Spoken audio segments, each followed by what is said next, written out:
जिनेन्द्र वंदितु सर्वसिद्धे धुविममलमणोवमं गदिं पते वोच्छामि समय पाहुण मिणमो सुद केवली भणिदम। पंच परमेष्टि भगवान की जय हो। समय सार जी महान ग्रंथादिराज का पिछली ज्ञानशाला में हमने संवराधिकार पढ़ा। आज से हम निर्जराधिकार प्रारंभ कर रहे हैं। संवराधिकार के अंत में हमने समझा था कि वह ज्ञानी जीव अपने आत्म स्वरूप में लीन होता हुआ किस प्रकार कर्मों का संवर करता है। राग आदि जो भाव हैं उनका वह अभाव करता है। उस कारण से उस जीव के द्रव्याश्रव या जो द्रव्य कर्म हैं उनका अभाव होता है। जब उनका अभाव होता है तो जो शरीर आदि 9 कर्म हैं उनका अभाव हो जाता है और उनके अभाव होने पर उसके संसार का ही अभाव हो जाता है। निर्जराधिकार में जैसा कि बताया गया है, निर्जरा अर्थात कर्मों का एक देश आत्मा से अलग होना, कर्मों का जड़ना, वह कहलाती है निर्जरा। और उसी निर्जरा के कारण से वह जीव मोक्ष को प्राप्त करता है। आज हम इस अधिकार को प्रारंभ कर रहे हैं। सबसे पहले द्रव्य निर्जरा का स्वरूप आचार्य महाराज यहाँ पर बता रहे हैं। किस प्रकार वह वीतराग सम्यक दृष्टि जीव अपने आत्म स्वरूप में लीन है, उसकी पंचेंद्रियों के द्वारा विषय ग्रहण किए जा रहे हैं, भोगोभोग उसकी इंद्रियों के द्वारा ग्रहण किए जा रहे हैं, लेकिन फिर भी वो सब साधन उसके लिए निर्जरा के ही निमित्त बनते हैं। देखिए गाथा क्रमांक 202। उवे भोज्यमिंदियेहि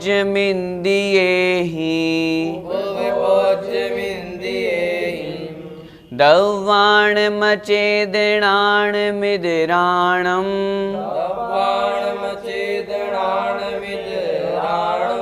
जम कुणदि सम्मदिट्ठी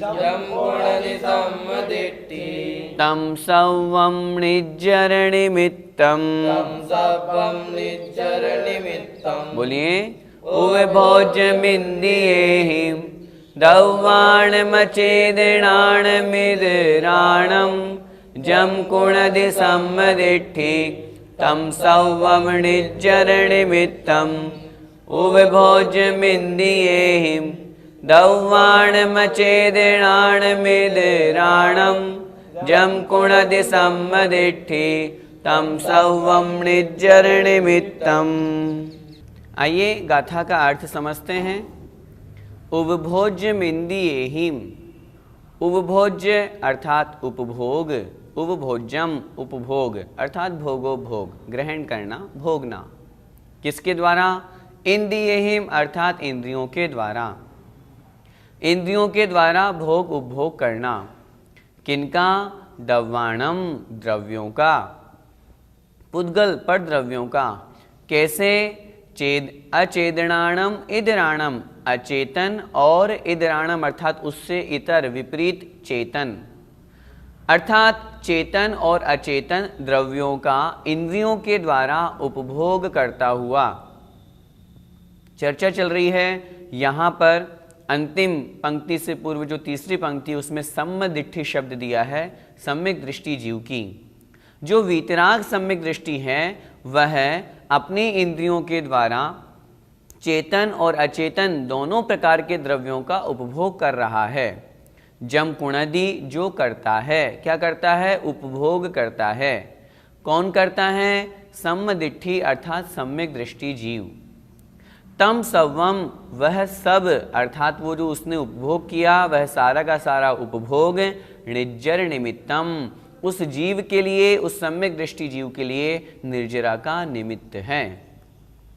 कितनी बड़ी बात आचार्य भगवान ने यहाँ पर कह दी। जो वीतराग सम्यक दृष्टि है, अपने आत्म स्वरूप में लीन है, शुद्धोपयोग को प्राप्त है, परम समाधि की दशा में स्थित है, उस सम्यक दृष्टि जीव के द्वारा जो कुछ भी अपनी इंद्रियों के द्वारा, चाहे वो चेतन हो चाहे अचेतन हो, उन द्रव्यों का, उन पदार्थों का जो उपभोग किया जा रहा है, जो भोग किया जा रहा है, वे सारे के सारे वे चेतन अथवा अचेतन पदार्थों के द्वारा किया हुआ उपभोग उस जीव के लिए निर्जरा का निमित्त बनता है। अब तक तो हम यह समझते थे कि भोगोपभोग करना आश्रव बंध का ही कारण है, लेकिन आचार्य महाराज ने तो यहाँ बहुत स्पष्ट बात कह दी कि नहीं, भोगोपभोग जरूरी नहीं है कि आश्रव बंध के ही कारण हो, वे ही भोगोपभोग निर्जरा के भी कारण बन सकते हैं, बशर्ते सम्यदिट्ठि से सम्यक दृष्टि के। लेकिन सम्यक दृष्टि भी कौन सा? वीतराग सम्यक दृष्टि। अच्छी तरह से हमें इस गाथा को समझना है, क्योंकि इस गाथा के अर्थ लगाने में बहुत जन भूल कर देते हैं। जो एकांत पक्ष के लोग हैं, जो निश्चय पंथवादी हैं, वो इस गाथा को अपने जीवन में लगा करके और अपने आप को सम्यक दृष्टि मानते हैं और कहते हैं हम तो खूब भोग भोग रहे हैं, फिर भी हमारे तो कर्मों की निर्जरा है। देखो आचार्य कुंद स्वामी महाराज ने कहा है। लेकिन उन्हें यहाँ पर यह समझना चाहिए, यह जो गाथा है, ये जो प्रकरण है, ये किन के लिए चल रहा है? वीतराग सम्यक दृष्टि जीव के लिए चल रहा है। वीतराग सम्यक दर्शन वहाँ होता है जहाँ ज्ञान और चारित्र तीनों एक हो जाते हैं, जहाँ पर शुद्धोपयोग रूप परिणति होती है। उन शुद्धोपयोगी मुनि महाराज की अपेक्षा से जहाँ राग द्वेष मोह नहीं होता, उन सम्यक दृष्टि जीवों की यहाँ चर्चा है। एक बार फिर से गाथा का अर्थ देखें। उभोज्यम इंद्रियेहिम, उभोज्यम अर्थात उपभोग, इंद्रियेहिम अर्थात इंद्रियों के द्वारा, दव्वाणम अर्थात द्रव्यों का। कैसे द्रव्यों का? अचेतनाणम इदराणम, अचेतन द्रव्यों का, और इदराणम अर्थात इससे जो विपरीत है, अर्थात चेतन पदार्थ है, चेतन द्रव्य है, उनका।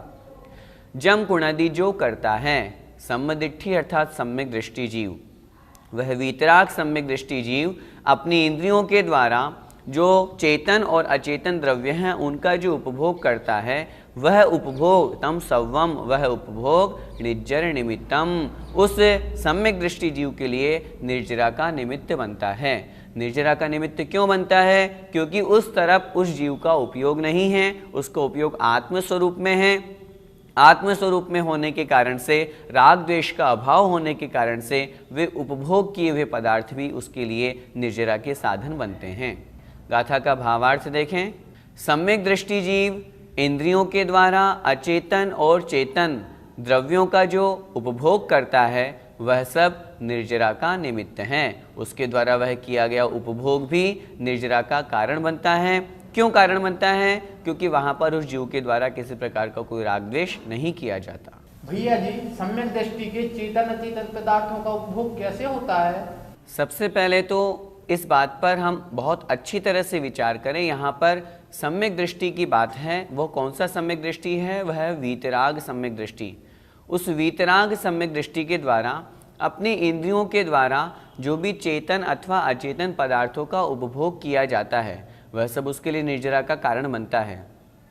उदाहरण से हम समझते हैं, जैसे कोई मुनि महाराज हैं, अपने आत्मस्वरूप में लीन हैं, उनके ऊपर किसी भी प्रकार का उपसर्ग हो रहा है, मूसलाधार बारिश अगर किसी देव के द्वारा हो रही है अथवा स्वयं प्रकृति से हो रही है, तो क्या उन्हें इस चीज़ का अनुभव नहीं होगा कि मेरे ऊपर पानी बरस रहा है? स्पर्शन इंद्रिय के द्वारा क्या वह ठंडे अथवा गर्म का उपभोग नहीं करेंगे? अगर कोई उन मुनि महाराज को गाली दे रहा है तो क्या वो सुनेंगे नहीं? अगर किन्हीं मुनि महाराज के द्वारा वहाँ वो आत्मस्वरूप में लीन है और किसी व्यक्ति के द्वारा यदि वहाँ पर कोई दुर्गंधपूर्ण वातावरण बना दिया गया है, तो क्या वो नासिका इंद्रिय के द्वारा ग्रहण नहीं किया जाएगा? किया जाएगा, निश्चित रूप से किया जाएगा। लेकिन उन शुद्धोपयोगी वीतरागी मुनि महाराज की उस तरफ दृष्टि नहीं हो करके आत्मस्वरूप में दृष्टि है। उस तरफ राग द्वेष का अभाव होने के कारण से वे इंद्रियों के द्वारा किए गए उपभोग भी उनके लिए निर्जरा का कारण बनते हैं। क्यों बनते हैं? क्योंकि उनका राग द्वेष का अभाव है। राग द्वेष यदि वे उसके प्रति राग करेंगे, कितनी ठंडी हवा चली, अगर इस तरह का उन्हें राग हो गया, तब तो वो अपने शुद्धोपयोग से च्युत हो जाएंगे और शुभोपयोग अथवा अशुभोपयोग में आ जाएंगे, और वह उसमें आत्मस्वरूप में ही लीन रहे, तो फिर उनके राग द्वेष के अभाव के कारण से उन जीव के, उन मुनि महाराज के, उन वीतरागी सम्यक दृष्टि जीव के निर्जरा कही गई है। निर्जरा का मुख्य कारण है राग द्वेष का अभाव। जहाँ लगाव है वहाँ कर्मों का बंध है, जहाँ लगाव नहीं, जहाँ राग द्वेष नहीं, वहाँ कर्मों का बंध नहीं होता है। भैया जी, क्या चतुर्थ गुण स्थान वाले के भी ऐसा ही होता है? हम आपसे ही पूछते हैं, क्या चतुर्थ गुण स्थान वाला जीव वीतराग सम्यक दृष्टि है? निश्चित रूप से नहीं है, क्योंकि अभी तो उसके साथ में अप्रत्याख्यानावरण, प्रत्याख्यान और संजुलन कषाय उसके साथ में मौजूद है, उसके उदय में है। कैसे वह जीव वीतरागी हो सकता है? यहाँ चर्चा चल रही है वीतराग सम्यक दृष्टि जीव की। क्या चतुर्थ गुण स्थान वाला जो सरागी सम्यक दृष्टि है, क्या वो आत्मस्वरूप में लीन हो सकता है? क्या शुद्धोपयोग को प्राप्त कर सकता है? नहीं कर सकता। इसलिए उस चतुर्थ गुण स्थानवर्ती जीव की यहाँ पर चर्चा नहीं है। अध्यात्म ग्रंथ हम पढ़ रहे हैं, आत्मस्वरूप में लीन हुए उन वीतराग सम्यक दृष्टि की यहाँ पर चर्चा है। हमने माना मिथ्या दृष्टि जीव जो बंध कर रहा है, उसकी अपेक्षा से उस चतुर्थ गुण स्थानवर्ती जीव के बंध कम होगा, निर्जरा भी होगी मिथ्या दृष्टि की अपेक्षा से। लेकिन यहाँ जो कर्मों की निर्जरा होकर के जीव को मोक्ष पहुँचाने की जो प्रक्रिया बताई जा रही है, वो वीतराग सम्यक दृष्टि की अपेक्षा से ही समझना चाहिए। मिथ्या दृष्टि जीव तो अपने कर्मों को भोग रहा है, कर्म के उदय आने पर वैसी परिणति कर रहा है। लेकिन चतुर्थ गुण स्थानवर्ती जीव जो सम्यक दृष्टि है, सराग सम्यक दृष्टि है, वो अपने आत्मस्वरूप में भले लीन नहीं हुआ, लेकिन उससे तत्व श्रद्धांत तो है। कर्म के उदय पर वह उतना नहीं बिगड़ता जितना मिथ्या दृष्टि जीव बिगड़ता है। इसलिए दोनों की अपेक्षा से अंतर तो पड़ेगा। मिथ्या दृष्टि के कर्मबंध होता है, सम्यक दृष्टि के कर्मबंध नहीं होता, निर्जरा भी होती है यदि वह साम्य परिणाम धारण करता है। निर्जरा का सबसे बड़ा कारण है राग द्वेष का अभाव। शास्त्रों में उदाहरण लिखा रामचंद्र जी और लक्ष्मण जी का। जब दोनों युद्ध करने जाते थे तो रामचंद्र जी सोचते थे मैं कहाँ फंस गया, मुझे युद्ध करना पड़ रहा है। लक्ष्मण जी क्या सोचते थे, मैंने कल इतने को मारा था, आज इतने को मारूंगा। सोचिए, दोनों युद्ध कर रहे हैं, लेकिन दोनों के युद्ध में अंतर है। एक को करना पड़ रहा है, सम्यक दृष्टि जीव मजबूरी के कारण से विषय पदार्थों का भोगोपभोग करता है, और मिथ्या दृष्टि जीव राग भाव के कारण से करता है, और इसी कारण से दोनों के बंध और निर्जरा में अंतर पड़ता है। भैया जी, इंद्रियों का भोग कितने प्रकार से होता है? इंद्रियों का भोग दो प्रकार से, एक वैषयिक दृष्टि से, एक विवेक बुद्धि से। वैषयिक दृष्टि से तात्पर्य है जब जीव के द्वारा विषय पदार्थों में, विषय कषायों में बुद्धि लगाई जाती है, एक जान करके, जानबूझ करके मुझे इस तरह का कार्य करना है, बहुत अत्यधिक रागी द्वेषी होकर के उन विषयों का, उन इंद्रियों को ग्रहण करता है, इंद्रिय के विषयों को ग्रहण करता है, उसकी दृष्टि कहलाती है वैषयिक दृष्टि, और निश्चित रूप से वो कर्मों का आश्रय बंद करता है। दूसरी दृष्टि होती है विवेक बुद्धि। उस विवेक बुद्धि में उस जीव के द्वारा वो क्रिया या वो जो पंचेंद्रिय के विषय हैं वो जानबूझ करके ग्रहण नहीं किए जाते, वो स्वयमेव उसके ग्रहण हो जाते हैं। जैसे कि एक तो राग पूर्वक किसी को देखना और एक सामान्य रूप से दिखना। देखना और दिखना में जिस तरह से अंतर है, उसी प्रकार यहाँ पर इंद्रियों के विषयों को ग्रहण करना और एक ग्रहण हो जाना, दोनों में अंतर है। हम यहाँ पर जो चर्चा कर रहे हैं ये वीतराग सम्यक दृष्टि जीव की बात कर रहे हैं। उसके द्वारा विषय पदार्थों को वैषयिक दृष्टि से भोगा नहीं जाता, विवेक बुद्धि के कारण से वो अपने आत्मस्वरूप में लीन है। अब ऐसा तो है नहीं कि कोई मुनि महाराज को गाली देगा तो मुनि महाराज अपने कान बंद कर लेंगे, मूसलाधार कोई बारिश कर रहा है उनके ऊपर तो वो छाता लगा लेंगे। वो तो अपने आत्मस्वरूप में लीन है, पांचों इंद्रिय अपना काम कर रही है, वे मुनि महाराज आत्मस्वरूप में लीन होकर के उनकी आत्मा अपना काम कर रही है। शास्त्रों में एक सामान्य से उदाहरण आता है, एक वेश्या थी, जब वो मृत्यु को प्राप्त होती है तो एक कामी जन उस वेश्या के शरीर को, मृत शरीर को देख करके मन में सोचता है काश ये जीवित होती तो मैं इसके साथ में खूब उपभोग करता। वहीं पर एक मुनि महाराज थे, मुनि महाराज ने उस वेश्या के शरीर को देखा, मृत शरीर को देखा तो मन में विचार किया कैसी है ये, इसकी कितनी दुर्गति हुई, इसने अपनी पूरी मनुष्य पर्याय व्यर्थ कर दी। अगर ये चाहती तो सम्यक दर्शन को प्राप्त करके आर्य का पद भी धारण कर सकती थी। अब देखिए, वस्तु एक है, कामी की दृष्टि है, आश्रय बंध को कराने वाली है। मुनि महाराज वीतरागी की दृष्टि है, वही उनके लिए, वो दृष्टि उनके लिए निर्जरा का कारण बनती है, संवर का कारण बनती है। सम्यक दृष्टि जीव जब भी निर्जरा करता है वो संवर पूर्वक करता है, यही दोनों में अंतर है। यही बात हमको यहाँ पर समझनी है। वीतराग सम्यक दृष्टि की चर्चा है, उनके द्वारा इंद्रियों का, इंद्रिय के विषयों का ग्रहण किया नहीं जा रहा है, उनको करना पड़ रहा है, अथवा यूँ कहे वो स्वयमेव हो रहा है, तद्रूप राग परिणति नहीं होने के कारण से उनके वही निर्जरा का कारण बनता है और मिथ्या दृष्टि अथवा सरागी जीव के लिए वही आश्रवबंध का कारण बनता है। आचार्य श्री का पद्यानुवाद देखें। धारा विराग द्रग जो मुनि धर्म पाके, होते उन्हें विषय कारण निर्जरा के। भोगोपभोग करते सब इंद्रियों से, साधु सुधी न बंधते विधि बंधनों से। देखिए यहाँ पर भी दोनों जगह मुनिधर्म और साधु की बात की है। जो लोग इस गाथा का अर्थ अपने ऊपर लगा करके गृहस्थ में लगा रहे हैं, उनकी ये धारणा पूर्णतः गलत है। इस गाथा के अर्थ को लगा करके उन्होंने बहुत बड़ा अनर्थ कर दिया। आज बहुत लोगों की उन्होंने पूजाएं छुड़वा दी, बहुत लोगों का धर्म ध्यान स्वाध्याय छुड़वा दिया।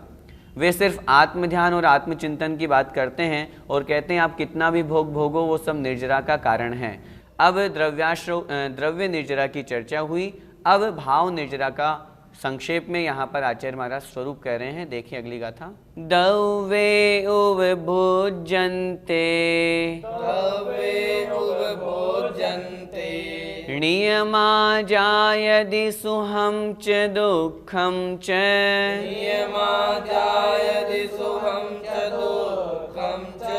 तं सुह दुःख मुदीर्णं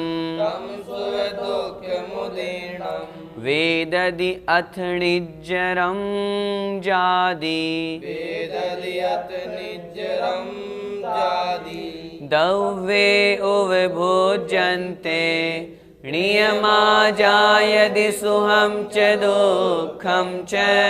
तं सुह दुःख मुदीर्णं वेददि अथ निज्जरं जादि। दवे उपभोज्यन्ते नियमा जायदि सुहं च दुःखं च।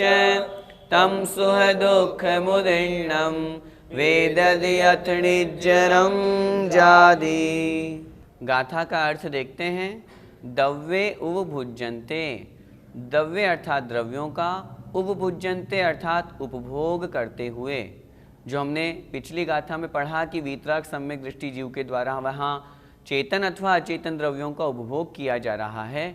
उन द्रव्यों का उपभोग करते हुए भी नियमा अर्थात नियम से, जायदि अर्थात होता है, सुहम च दुखम च सुख और दुख। जब द्रव्यों का उपभोग जीव के द्वारा किया जाता है तो निश्चित रूप से सुख और दुख तो होता ही होता है। साता रूप में यदि उसका उदय है तो सुख होगा, असाता रूप में यदि उसका उदय है तो दुख होगा। तम सुह दुःखम उदीर्णम, तम अर्थात उस, सुह अर्थात सुख, दुःखम उदीर्णम और दुख के उदीर्णम अर्थात उदय में आए हुए। वो जो सुख और दुख उदय में आया है, उस सुख दुख के उदय में आए हुए होने पर वेददी, वह वेदन भी करता है अर्थात अनुभव भी करता है। जीव की बात चल रही है। जब जीव साता अथवा असाता कर्म का उसके उदय आता है तो उसे सुख दुख होता है और वह जीव उस सुख दुख का वेदन भी करता है। लेकिन फिर भी उस वीतराग सम्यक दृष्टि जीव के लिए वह सुख दुख का वेदन भी निज्जरम जादि, निर्जरा का निमित्त होता है। क्यों होता है निर्जरा का निमित्त? क्योंकि वह उस सुख और दुख में राग द्वेष नहीं करता है। राग द्वेष का अभाव होने के कारण से उसका वह सुख दुख का अनुभव किया हुआ भी निर्जरा का निमित्त बनता है। स्पष्ट सी बात है, जैसा कि पहले भी हमने चर्चा की, यदि किसी स्त्री के द्वारा किन्हीं मुनि का ध्यान भंग करने के लिए यदि कोई सुंदर सा गीत गाया जा रहा है तो क्या उसे वो सुनेंगे नहीं? उनके कानों के द्वारा, कर्ण इंद्रिय के द्वारा तो वो विषय बनेगा ही बनेगा, वो तो ग्रहण करना ही रहेगा। लेकिन उस तरफ उनका न राग है न द्वेष है, साम्य भाव है, आत्म स्वरूप में परिणति है। इस कारण से वह सुख दुख जो उन्होंने भोगा है, जो अनुभव किया है, वो राग द्वेष नहीं होने के कारण से वह भी निर्जरा का निमित्त बनता है। एक बार फिर से गाथा का अर्थ देखें। दव्ये उपभुज्यन्ते अर्थात द्रव्यों का उपभोग होने पर, नियमा नियम से, सुहम च दुखम च जायदि सुख और दुख होता है। तम सुख दुखम उदीर्णम, और जब उस सुख दुख का उदय होता है तब वह जीव वेददी, उस सुख दुख का वेदन भी करता है, अनुभव भी करता है, लेकिन वह वेदन करना भी निर्जरम जादी, उस वेदन से भी उस जीव की निर्जरा होती है, अर्थात राग द्वेष के अभाव के कारण से वह जीव कर्मों से नहीं बंधता। गाथा का भावार्थ देखें। पर द्रव्यों का अर्थात जीव के द्वारा उपभोग करने पर नियम से सुख अथवा दुख होता है। जीव उदय में आए हुए उस सुख दुख का अनुभव करता है, फिर वह जो कर्म है निर्जरा को प्राप्त हो जाता है। सुख दुख का अनुभव कराया, उस कर्म का काम था समाप्त होना, वह निर्जरा को प्राप्त हो जाता है। लेकिन ज्ञानी जीव जो शुद्धोपयोगी मुनि महाराज है, वीतरागी जीव हैं, वे उस रूप नहीं होने के कारण से उनके लिए वह कर्म निर्जरा को प्राप्त होने के साथ साथ नवीन कर्मों का आश्रय बंद कराने वाला नहीं होता। भैया जी, सम्यक दृष्टि जीव के बंद क्यों नहीं होता? क्योंकि सम्यक दृष्टि जीव समता परिणामी होता है, वह ज्ञान बुद्धि से भोगता है, सुख दुख रूप उसकी परिणति नहीं होती।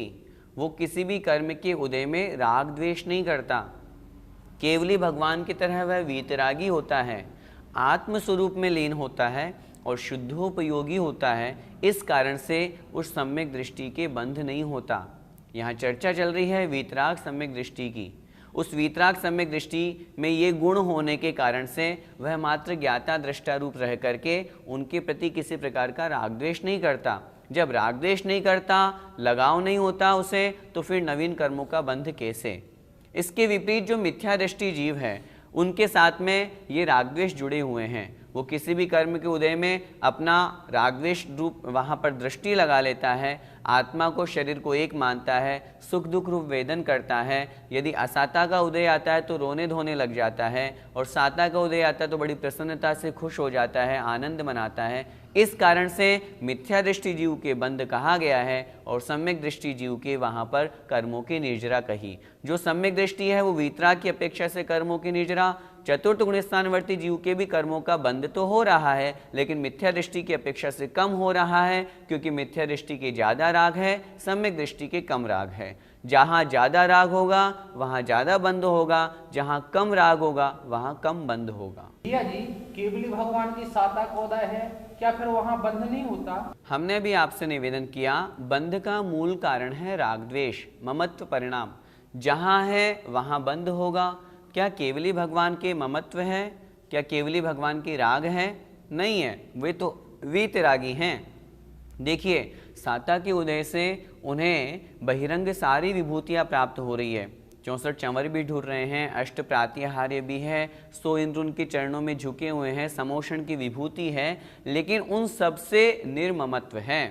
तभी तो पूरे के पूरे समोषण से भी वे वीतरागी केवली भगवान 4 अंगुल अधर आकाश में विराजमान हैं। उन सब पदार्थों से उन्हें कोई लेना देना नहीं है। और तो और अगर हम जाकर के उनको वहाँ नमोस्तु करेंगे तो भी वो हाथ उठा करके आशीर्वाद नहीं देंगे, क्योंकि वो राग से रहित हैं। कोई उन्हें बुराई कर रहा है, मारीची का जीव आदिनाथ भगवान का समोषण लगाता बाहर बुराई कर रहा है, लेकिन फिर भी उन्हें द्वेष नहीं हुआ उससे, क्योंकि वो तो रागी द्वेषी से रहित हैं, वीतरागी हैं। इसी कारण से जहाँ राग द्वेष है, जहाँ लगाव है, वहाँ बंद होगा। केवली भगवान के वहाँ पर राग द्वेष नहीं है, और सिर्फ केवली ही नहीं, उन केवली की तरह जो वीतराग सम्यक दर्शन को प्राप्त करके आत्म स्वरूप में लीन हो गए हैं, उनके वहाँ पर कर्मों का बंध नहीं होता, अपितु निर्जरा ही होती है। आज की जो हमने दोनों गाथाएं पढ़ी, उनका सार यही है, वीतराग अवस्था को प्राप्त होने के पश्चात पांचों इंद्रियों के विषयों का ग्रहण भी हो रहा है, लेकिन फिर भी उन जीवों के वहाँ पर कर्मों का आश्रय बंध नहीं होता, बल्कि निर्जरा ही होती है। ये गाथा वीतराग सम्यक दृष्टियों की अपेक्षा से कही गई है। हमें वही ग्रहण करना है जो चौथे गुण स्थान में अपने आप को वीतराग सम्यक दृष्टि मान करके और पंचेंद्रिय के विषयों को भोग रहे हैं, उनकी वो स्वच्छंद प्रवृत्ति है, उससे हमें बचना है, आगम के अनुसार अपनी मान्यता बनानी है। गाथा का पद्यानुवाद देखते हैं। भोगों पे भोग जब वे मुनि भोगते हैं, होते अवश्य सुख दुख नियोग से हैं। ले स्वाद दुख सुख का बनते न रागी, वे निर्जरा कर्म की करते विरागी। जय जिनेन्द्र। इस कार्यक्रम के पुण्यार्जक परिवार है Shri Parasnath re rolling mills limited, Durgapur 1, Bardhaman, Paschim Bengal. Amita Jain, wife of Anil Kumar Jain. Sangeeta Jain, wife of Vipin Kumar Jain. Manak Chand, Kamla Devi, Rakesh, Neetu, Rishabh, Saumya एवं आयुषी मुशरफ। B123, Sethi colony, Jaipur, Rajasthan. श्री जनार्दन प्रसाद जी, श्रीमती पतंती देवी, मुकेश कुमार, साक्षी, ईशा, मोना खंधार, श्री किशोर खंधार, श्रीमती सुषमा खंधार, परिमल खंधार, अहमदाबाद। शुल्लक 105 श्री ज्ञान सागर जी महाराज की पुण्य स्मृति में श्रीमती शांति देवी छाबड़ा, पटना, बिहार। ईसरी पारसनाथ एवं उनके पुत्र पुत्रवधू श्री अशोक उमा, पटना। श्री विनोद बबीता, गुवाहाटी। श्री सुनील शालू, पटना। ब्रह्मचारी संजय भैया, ईसरी। श्री अभय मेघना, चंडीगढ़। श्री आलोक मेघना, वडोदरा।